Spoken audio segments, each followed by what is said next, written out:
Hi ಎಲ್ಲರಿಗೂ ನಮಸ್ಕಾರ. ಎಲ್ಲರೂ ಹೇಗಿದ್ದೀರಾ? ಚೆನ್ನಾಗಿದ್ದೀರಾ? ಯಾರು ನನ್ನ ಚಾನಲ್ ಸಬ್ಸ್ಕ್ರೈಬ್ ಮಾಡ್ದಲೇ ನೋಡ್ತಿದ್ದೀರಾ ಪ್ಲೀಸ್ ಸಬ್ಸ್ಕ್ರೈಬ್ ಮಾಡಿ ಅಂತ ಕೇಳ್ಕೊತೀನಿ. ವಾತ್ಸಲ್ಯ ಕಾಲೋನಿಯವರಿಗೆ ಬಂದು ಬೆದರಿಕೆ ಹಾಕಿರ್ತಾರೆ. ಅದೇ ಟೈಮಲ್ಲಿ ಭೂಮಿ ಮತ್ತು ಅಜಿತ್ ಇಬ್ಬರು ಕೂಡ ಸತ್ಯಗೆ ಕಾಲ್ ಮಾಡ್ತಿರ್ತಾರೆ. ಅವ್ನು ಸತ್ಯ ಕಾಲ್ ಮಾಡಿರಲ್ಲ. ಏನು ಸತ್ಯ, ನಾವು ಎಷ್ಟು ಕಾಲ್ ಮಾಡಿದ್ರು ನೀವು ರಿಸೀವ್ ಮಾಡಲ್ಲ, ನೀವು ಈಗ ಮಾಡೋದು ನಮ್ಗೆ ಎಷ್ಟು ಗಾಬರಿ ಆಗೋಗಿತ್ತು ಗೊತ್ತಾ. ಅಯ್ಯೋ ಸಾರಿ ಅಜಿತ, ನನಗೆ ಗೊತ್ತಾಗಲಿಲ್ಲ, ಇನ್ನೊಂದು ಸಲ ಹೀಗೆ ಮಾಡಲ್ಲ, ದಯವಿಟ್ಟು ನನ್ನ ಕ್ಷಮಿಸ್ಬಿಡು ಅಂತ ಹೇಳ್ತಾರೆ. ನೀವು ನನ್ನ ಹತ್ರ ಕ್ಷಮಿಸಿ ಅಂತ ಕೇಳಬೇಡಿ, ನಾನು ನಿಮಗೆ ಅಣ್ಣನ ಸ್ನಾನ ಕೊಟ್ಟಿದ್ದೀನಿ, ನೀವು ಯಾವಾಗಲೂ ಅಲ್ಲೇ ಇರ್ತೀರಾ, ದಯವಿಟ್ಟು ಈ ಥರ ಇನ್ನೊಂದ್ಸಲ ಕೆಲಸ ಮಾಡೋಕ್ಕೆ ಹೋಗ್ಬಿಡಿ, ಏನೇ ಎಮರ್ಜೆನ್ಸಿ ಇದ್ದರೂ ನೀವು ಫೋನ ರಿಸೀವ್ ಮಾಡಿ ಅಂತ ಹೇಳ್ತಾರೆ. ಆಗ ಭೂಮಿ ಕೂಡ ಹೌದು ಅಣ್ಣ, ನೋಡಿ ಎಷ್ಟು ಪ್ರಾಬ್ಲಮ್ ಆಗಿ, ನೀವು ಬೇಜಾರು ಮಾಡ್ಕೋಬೇಡಿ ಅಣ್ಣ, ನೀವು ಒಂದೇ ಹೊಟ್ಟೆಲಿ ಹುಟ್ಟಿದ ಅಣ್ಣ ತಮ್ಮರ ಥರ ಇದ್ದೀರಾ ಅಂತ ಹೇಳ್ತಾರೆ. ನಿಮಗೆ ಯಾವುದೇ ರೀತಿ ಏನು ದೃಷ್ಟಿ ಬೀಳಬಾರ್ದು, ನೀವು ಯಾವತ್ತೂ ನಮ್ಮ ಸಾಹೇಬ್ರ ಕಾಂಟ್ಯಾಕ್ಟ್ ಮಧ್ಯೆ ಕೇವಲ 9 ತಿಂಗಳು ಮಾತ್ರ ಇರೋದು, ಬಟ್ ಆದರೂ ನಮ್ಮ ಸಂಬಂಧ ಕಳೆದರೂ ಕೂಡ ನೀವು ಯಾವತ್ತೂ ನಿನಗೆ ಅಣ್ಣನಾಗಿರ್ತೀರ ಅಣ್ಣ ಅಂತ ಹೇಳ್ತಾರೆ. ಇಲ್ಲಮ್ಮ, ನಾನು ಯಾವುದೋ ಜನ್ಮದಲ್ಲಿ ಪುಣ್ಯ ಮಾಡಿದ್ದೀನಿ ಇಂಥ ಒಳ್ಳೆಯ ಸ್ನೇಹಿತನ ನಿನ್ನಂಥ ತಂಗಿನ ಪಡೆಯೋದಕ್ಕೆ, ನೀವು ಯಾವಾಗಲೂ ರಾಮ ಸೀತೆ ಥರ ಇರಬೇಕು, ನಾನು ಮಧ್ಯದಲ್ಲಿ ಹನುಮಂತನ ಥರ ಇರ್ತೀನಿ, ನಿಮ್ಮನ್ನು ಯಾವಾಗಲೂ ಕಾಯ್ತೀನಿ, ಜೋಪಾನ ಮಾಡ್ತೀನಿ ಅಂತ ಹೇಳ್ತಾರೆ. ಬನ್ನಿ ವಾರ್ಡ್ರೊಳಗೆ ಹೋಗೋಣ ಅಂತ ಹೇಳ್ತಾರೆ. ಬಟ್ ಪದೇ ಪದೇ ಸಾಕ್ಷಿ ಕಾಲು ಮಾಡ್ತಾನೆ ಇರ್ತಾರೆ. ಸತ್ಯಣ್ಣ, ಇದೇ ನನಗೆ ಇಂಪಾರ್ಟೆಂಟ್ ಕಾಲಲ್ಲ ಬಿಡಿ ಅಂತ ಹೇಳ್ತಾರೆ. ಆಗ ಜನತಾ ಕಾಲೋನಿಯವರು ಎಲ್ರಿಗೂ ಕೂಡ ಟ್ರೀಟ್ಮೆಂಟ್ ಕೊಡಿಸ್ತಾ ಇರ್ತಾರೆ. ಅಜಿತ್ತು, ನಮಗೆ ಅಲ್ಲಿ ಹೋಗೋದಕ್ಕೆ ತುಂಬ ಭಯ ಸರ್ ಅಂತ ಹೇಳ್ತಾರೆ ಸದಾ. ಮತ್ತೆ ಬಂದರೆ ನಮ್ಗೆ ಎಲ್ಲಿ ರಾತ್ರಿ ನಮ್ಮನ್ನು ಕೊಲೆ ಮಾಡ್ತೀವಿ ಅಂತ ಬೆದರಿಕೆ ಹಾಕಿದ್ದಾರೆ, ನಾವು ಏನು ಮಾಡೋದು ಅಂತ ಗೊತ್ತಾಗ್ತಿಲ್ಲ ಸರ್, ನಮಗೆ ಮನೆ ಮಠ ಏನೂ ಇಲ್ಲ, ಎಲ್ಲಿರೋದು ಏನು ಮಾಡೋದು ಅಂತ ಗೊತ್ತಾಗ್ತಿಲ್ಲ ಅಂತ ಹೇಳಿದಾಗ ಅಜಿತ್ತು ಸಡನ್ಲಿ, ನೀವು ಯಾರೂ ಎಲ್ಲೂ ಹೋಗಬೇಕಾಗಿಲ್ಲ, ನಮ್ಮ ಮನೇಲೇ ಇರಿ ಅಂತ ಹೇಳಿಬಿಟ್ಟು ಅಲ್ಲಿಂದ ಹಾಸ್ಪಿಟಲಿಂದ ಅವ್ರನ್ನ ಡಿಸ್ಚಾರ್ಜ್ ಮಾಡಿಸ್ಕೊಂಡು ಸೀದಾ ಮನೆಗೆ ಕರ್ಕೊಂಡ್ಬಂದುಬಿಡ್ತಾರೆ. ಬಟ್ ಮನೆಯವರು ಎಲ್ಲರೂ ಕೂಡ ಅಪೇಕ್ಷೆ ಹೊರಗಡೆ ಬಂದು ನೋಡ್ತಾಳೆ, ಏನಿದು ಹಿಂಗೆ ಬರ್ತಿದ್ದಾರಲ್ಲ ಅಂತ ಹೇಳಿಬಿಟ್ಟು ಎಲ್ಲರೂ ಕರೀತಾರೆ. ಅಮ್ಮ, ಅಣ್ಣ, ಅಜ್ಜಿ ಎಲ್ಲರೂ ಕೂಡ ಬೇಗ ಬನ್ನಿ ಅಂತ ಕೇಳ್ತಾರೆ. ಆಗ ಅಜ್ಜಿ ಏನೋ ಇದು ಅಂತ ಕೇಳಿದಾಗ ಅವರೆಲ್ರಿಗೂ ಪ್ರಾಣ ಬೆದರಿಕೆನ ಹಾಕಿದ್ದಾರೆ, ಅವನ್ನ ಎಲ್ಲಿ ಕಳಿಸ್ಬೇಕು ಅಂತ ನನಗೆ ಗೊತ್ತಾಗಲಿಲ್ಲ, ಹಾಗಾಗಿ ನಮ್ಮನೇಲಿದ್ರೇ ಸೇಫು ಅಂತ ಹೇಳಿಬಿಟ್ಟು ನಾನು ಅವ್ರನ್ನ ಕರ್ಕೊಬಂದೆ ಅಜ್ಜಿ, ಇವತ್ತೊಂದು ದಿವಸ ಅವರು ಇಲ್ಲೇ ಉಳ್ಕೋತಾರೆ, ಅವರು ಪ್ರಾಣ ರಕ್ಷಣೆಗೋಸ್ಕರ ಅವರು ಇಲ್ಲಿಗೆ ಬಂದಿದ್ದಾರೆ ಅಂತ ಹೇಳ್ತಾರೆ.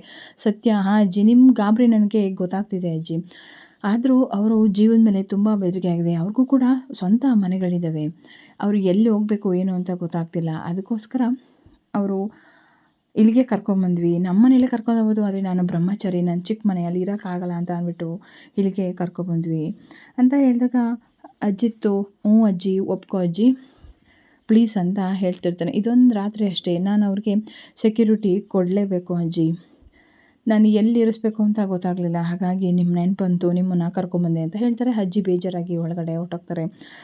ಆಗ ಅಜಿತ್ ಕೂಡ ಎಲ್ಲರೂ ಕೂಡ ಒಳಗಡೆ ಬರ್ತಾರೆ. ಅಜ್ಜಿ, ಯಾಕಜ್ಜಿ ಒಳಗಡೆ ಏನು ಹೇಳ್ದಲೇ ಬಂದ್ಬಿಟ್ಟೆ, ನೀನೀಗ ಹೇಳ್ದಲೇ ಬಂದರೆ ನಾನು ಏನು ಮಾಡಲಿ ಅಂತ ಹೇಳ್ತಾರೆ. ಅವರು ನನ್ನನ್ನೇ ನಂಬ್ಕೊಂಡು ಬಂದಿದ್ದಾರೆ, ಹುಟ್ಟಿದಾಗಲಿಂದ ನಾನು ಇನ್ನೂ ನೋಡಿಕೊಂಡು ಬೆಳೆದಿದ್ದೀನಿ ಅಜ್ಜಿ, ನಿನ್ನ ಒಂದು ಧರ್ಮ ಆಗಲಿ ರಕ್ಷಣೆ ಆಗಲಿ ನಿನ್ನ ನೋಡ್ಕೊಂಡು ಬೆಳೆದಿದ್ದೀನಿ ಅಜ್ಜಿ, ನೀನು ಈ ಥರ ಒಳಗೆ ಬಂದ್ಬಿಟ್ರೆ ಏನು, ಹೌದಪ್ಪ ಸರಿ, ಆದರೆ ದುಡ್ಡು ಅವ್ರಿಗೆ ದವಸ ಧಾನ್ಯ ಎಲ್ಲನೂ ಕೊಡು ಅಂತ ನಾನು ಹೇಳ್ತೀನಿ, ಆದರೆ ನೀನು ಸಡನ್ ಹೀಗೆ ಮನೆಗೆ ಕರ್ಕೊಂಬಂದೆ, ಒಂದು ಮಾತು ನೀನು ನಮಗೆ ಹೇಳಿದ್ಯಾ, ಹೇಳಬೇಕಿತ್ತು ಬರೋಕ್ಕಿಂತ ಮುಂಚೆ. ಹೌದಜ್ಜಿ ಸಾರಿ, ತಪ್ಪಾಯಿತು, ನಾನು ಬರೋಕ್ಕಿಂತ ಮುಂಚೆ ಹೇಳಬೇಕಿತ್ತು ನಿಮಗೆ ನಾನು, ಬಟ್ ಆ ಸಿಚುವೇಶನ್ಗೆ ಏನು ಮಾಡಬೇಕು ಅಂತ ನನಗೆ ಗೊತ್ತಾಗಲಿಲ್ಲ, ಹಾಗಾಗಿ ಕರ್ಕೊಂಬಂದೆ ಅಂತ ಹೇಳ್ತಾರೆ. ಆಗ ರಾಮ್ ಕೂಡ, ಆದರೂ ಅವರೆಲ್ಲ ಇಲ್ಲಿರೋದು ಸರಿ ಇಲ್ಲಪ್ಪ, ನಾವಿರೋಂಥ ಮನೇಲಿ ಅವರು ಹೇಗಿರ್ತಾರೆ ಅಂತ ಕೇಳ್ತಾ ಇರ್ತಾರೆ.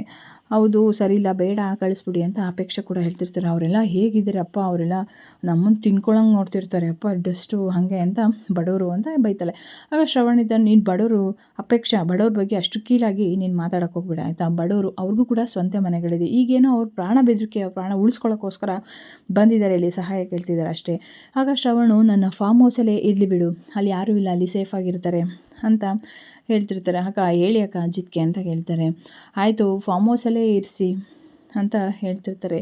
ಆಯಿತು, ನಾನು ಫಾರ್ಮ್ ಹೌಸಲ್ಲಿ ನಾನು ಅವ್ರ ಜೊತೆನೇ ಇರ್ತೀನಿ, ನಾನು ಅವ್ರಿಗೆ ಸೆಕ್ಯೂರಿಟಿ ಕೊಡಬೇಕು, ಅವ್ರನ್ನ ಯಾರು ಅಂತ ಕಂಡುಹಿಡಿದು ಒಳಗೆ ಹಾಕೋವರೆಗೂ ನಾನು ಅವ್ರ ಜೊತೆ ಇರಲೇಬೇಕು ಅಂತ ಹೇಳಿದಾಗ ಆಗ ಸಂಗೀತ, ಅಯ್ಯೋ ಬೇಡ ಬೇಡ, ನೀನು ಅವ್ರ ಜೊತೆ ಇರೋದು ಸರಿ ಇಲ್ಲ, ನೀವು ನಮ್ಮ ಇಲ್ಲೇ ಇರಲಿ ಅಂತ ಹೇಳ್ತಾರೆ. ಆಗ ಒಂದಿನ ಅಲ್ವಾ ಅತ್ತೆ, ಒಪ್ಕೊಳ್ಳಿ, ಏನಾಗಲ್ಲ, ಬೆಳಗ್ಗೆ ಒಂದು ದಿವಸ ಅಲ್ವಾ ಅಂತ ಹೇಳ್ತಾರೆ. ಹಾಗೆಲ್ರಿಗೂ ಸರಿ ಆಯಿತು ಅಂತ ಹೇಳ್ಬಿಟ್ಟು ದೇವಯಾನಿ ಕೂಡ ಇಂಪ್ರೆಸ್ ಮಾಡ್ತಾರೆ. ಹ್ಞೂ ಅತ್ತೆ ಒಪ್ಕೊಳ್ಳಿ, ಅಲ್ಲಿ ಹೋಗೋದು ಸರಿ ಇಲ್ಲ ಅಜಿತ್ತು, ಒಂದು ದಿವಸ ತಾನೇ ಅಡ್ಜಸ್ಟ್ ಮಾಡ್ಕೊಳ್ಳೋಣ ಅಂತ ಹೇಳ್ತಾರೆ. ಆಗ ಸರಿ ಅಂದ್ಬಿಟ್ಟು ಬರ್ತಾನೆ ಅಜಿತ್ತು. ಸದಾ ಅವರೆಲ್ಲರೂ, ಸಾಹೇಬ್ರೆ ನಮ್ಮಿಂದ ನಿಮಗೆ ತುಂಬ ತೊಂದರೆ, ನಾವು ಸ್ಟೇಷನ್ ಎದುರುಗಡೆ ಅಲ್ಲಿ ಹಾಕೋತೀನಿ ಕುಡಿಸ್ಲಾ ಬಿಡಿ ಅಂತ ಹೇಳ್ತಾರೆ. ಇಲ್ಲ ಇಲ್ಲ ಅಜ್ಜಿ ನಾನು ಫಸ್ಟೇ ಯಾಕೆ ಹೇಳಲಿಲ್ಲ ಅಂತ ಬೈತಿದ್ರು ಅಷ್ಟೇ. ಅದು ಬಿಟ್ಟರೆ ಇನ್ನೇನು ಬೇಜಾರಿಲ್ಲ ಅವ್ರಿಗೆ. ಅವರು ಎಷ್ಟು ದಿವಸ ಬೇಕಾದ್ರೂ ಇರಲಿ ಅಂತ ಹೇಳಿದ್ರು. ಆಗ ಸತ್ಯ ಇದ್ದರು ಇದಕ್ಕೆಲ್ಲ ಕಾರಣ ಶ್ರವಣ್ ಸರೇ. ಆಗ ಶ್ರವಣ್ ಸರ್ ನಿಮಗೆ ಒಳ್ಳೇದಾಗಲಿ ಸರ್ ಅಂತ ಹೇಳ್ತಾರೆ. ಈ ಮನೆ ಎಷ್ಟು ದೊಡ್ಡದಾಗಿದೆ, ನಿಮ್ಮ ಮನಸ್ಸು ಕೂಡ ಅಷ್ಟೇ ದೊಡ್ಡದಾಗಿದೆ. ಭೂಮಿಯಿಂದನೇ ಇದೆಲ್ಲ ಸಾಧ್ಯ ಆಯಿತು. ಭೂಮಿ ಮನೆ ಸೊಸೆ ಆಗಿದೆಯಲ್ಲ, ನಾವು ಪೊಲೀಸಪ್ಪ ಅವ್ರ ಮನೇಲೇ ಇರೋಂಗಾಯಿತು. ಅವ್ರಿಗೆ ಯಾವಾಗಲೂ ಒಳ್ಳೇದು ಮಾಡಲಿ ಅಂತ ಹೇಳ್ತಾರೆ. ಎಲ್ಲರೂ ಕೂಡ ಒಳಗಡೆ ಬರ್ತಾರೆ. ಅದನ್ನು ಕೇಳಿಸ್ಕೊತಾಳೆ ಮನಸ್ವಿನಿಯಾಗ. ಅವ್ರಿಗೂ ಕೂಡ ಹೊಟ್ಟೆ ಉರಿ ಕಾಣಿಸ್ಕೊತಿರುತ್ತೆ. ಪದೇ ಪದೇ ಸಾಕ್ಷಿ ಕಾಲ್ ಮಾಡ್ತಾನೆ ಇರ್ತಾಳೆ. ಏನಿದು ಇವ್ನು ಎಷ್ಟು ಈ ಕೊಬ್ಬಿರಬೇಕು, ನನ್ನ ಫೋನೇ ರಿಸೀವ್ ಮಾಡ್ತಿಲ್ಲ, ಆ ಅಂಕಲ್ಗೆ ಇಂಥ ಬ್ಯೂಟಿ ಬಿದ್ರೂ ಕೂಡ ರಿಸೀವ್ ಮಾಡ್ತಿಲ್ವಲ್ಲ ಅಂತ ಹೇಳ್ತಾ ಇರ್ತಾರೆ. ರಾಣ ಒಂದು ಕಡೆ ನಗಾಡ್ತಿರ್ತೇನೆ. ಅವನು ಬಾಲ ಬ್ರಹ್ಮಚಾರಿ ಅಮ್ಮ, ಅಷ್ಟು ಸುಲಭವಾಗಿ ಯಾರನ್ನು ಕೂಡ ರಿಸೀವ್ ಮಾಡ್ಕೊಳ್ಳಲ್ಲ, ನೀನು ಸ್ವಲ್ಪ ವೆಯ್ಟ್ ಮಾಡಬೇಕು ಅಂತ ಹೇಳ್ತಾರೆ. ಆಗ ಸತ್ಯ ಅದೇ ಟೈಮಿಗೆ ಕಾಲ್ ಮಾಡ್ತೇನೆ. ನೀವು ನನಗೆ ಕಾಲ್ ಮಾಡಿದ್ರಾ ಇಲ್ಲ ಮಿಸ್ಸಾಗಿ ಕಾಲ್ ಮಾಡಿದ್ರಾ ಅಂತ ಹೇಳ್ತಾರೆ. ಇಲ್ಲ ನಾನು ನಿಮಗೆ ಕಾಲ್ ಮಾಡಿದ್ದು. ಯಾಕೆ ಅಷ್ಟೊಂದು ಕಾಲ್ ಮಾಡಿ, ಯಾಕೆ ಗಾಬರಿ ಅಂತ ಮಾತಾಡ್ತಿದ್ದೀರಾ ಅಂತ. ಏನಿಲ್ಲ ಸುಮ್ಮನೆ ಹಾಗೆ ಅಂತ ಕೇಳ್ತಾರೆ. ಯಾಕೆ ಏನಾಯಿತು, ಎಲ್ಲೋಗಿದ್ರಿ, ಫೋನ್ ರಿಸೀವ್ ಮಾಡಲಿಲ್ಲ, ನಾನು ಸ್ವಲ್ಪ ಹಾಸ್ಪಿಟಲಿದೆ, ವಾತ್ಸಲ್ಯ ಕಾಲೋನಿಯವ್ರಿಗೆ ರೌಡಿಗಳು ಬೆದರಿಕೆ ಹಾಕಿದ್ರಲ್ಲ, ಯಾಕೆ ಹಾಸ್ಪಿಟಲ್ಗೆ ಹೋಗಿದ್ದೀರಾ, ನಿಮ್ಗೆ ಏನಾಯಿತು, ಹುಷಾರಾಗಿದ್ದೀರಾ ಏನು ಅಂತ. ಇಲ್ಲ ಇಲ್ಲ ನನಗೇನಲ್ಲ, ಅವರಿಗೆ ಯಾರೋ ಒಬ್ಬರು ಲೇಡಿ ಬೆದರಿಕೆ ಹಾಕಿದ್ದಾರೆ, ಅಲ್ಲಿಂದ ಖಾಲಿ ಮಾಡಬೇಕು ಅಂತ ಕೇಳ್ತಾರೆ. ಅಜ್ಜಿತ್ತು ಏನಾದರೂ ಗೊತ್ತಾದರೆ ಮಾತ್ರ ಅವ್ರನ್ನಂತೂ ಸುಮ್ಮನೆ ಬಿಡಲ್ಲ. ಹಾಗಾಗಿ ಎಲ್ರಿಗೂ ಕೂಡ ಅಲ್ಲಿಂದ ಹಾಸ್ಪಿಟಲ್ಗೆ ಕರ್ಕೊಂಡೋಗಿ ಅವ್ರಿಗೆ ಟ್ರೀಟ್ಮೆಂಟ್ ಕೊಡಿಸಿ ಅವ್ರ ಮನೇಲೇ ಉಳ್ಕೊಳ್ಳೋದಕ್ಕೆ ಜಾಗ ಮಾಡಿಕೊಟ್ವಿ. ಬಟ್ ಒಂದೊಂದು ಗೊತ್ತಾಗಿದೆ ಅವಳು ಅಂದರೆ ಅಂತ ಕೇಳ್ತಾರೆ. ಆಗ ಲಾಸ್ಟಿಗೆ ಅಲ್ಲಿ ಮಾತಾಡ್ತಿರ್ಬೇಕಾದ್ರೆ ಒಬ್ಬ ಹೇಳೋದಂತೆ, ಆಯಿತು ಮೇಡಮ್ ಕೆಲಸ ಅಂತ. ಹಾಗಾಗಿ ಲೇಡಿ ಅಂತ ಅದು ಗೊತ್ತಾಗ್ತಿದೆ. ಅವ್ರು ಮಾತ್ರ ಏನಾದರೂ ಗೊತ್ತಾದರೆ ಖಂಡಿತ ಅಜಿತ್ ಮಾತ್ರ ಅವಳಂತೂ ಸುಮ್ಮನೆ ಬಿಡಲ್ಲ. ಆ ಮನೇಲಿ ಒಬ್ಬಳು ಕೇಳಿ ಕೂಡ ಇದ್ದಾಳೆ, ದೇವಯಾನಿ. ಅವಳೇ ಮನೆಯವರೆಲ್ಲರೂ ಮನಸೊಲಿಸಿ ಮನೇಲಿರೋಕ್ಕೆ ಒಪ್ಕೊಂಡಿದ್ದು ಅಂತ ಹೇಳ್ತಾರೆ. ಅವಳೇನಾದರೂ ಸಿಕ್ಕಾಕೊಂಡ್ರೆ ಮಾತ್ರ ಅಜಿತ್ ಮಾತ್ರ ಖಂಡಿತವಾಗಿ ಉಳಿಸಲ್ಲ. ಅವಳಿಗೆ ಒಂದು ಸ್ವಲ್ಪನೂ ಬಡವ್ರ ಮೇಲೆ ಕನಿಕರ ಅನ್ನೋದೇ ಇಲ್ವಾ. ಇನ್ನೆಷ್ಟು ಅವಳು ಕಿರಾತಕಿ ಕನಿಕರನೇ ಇಲ್ದಿರೋವಂಥ ಹೆಣ್ಮಗಳು.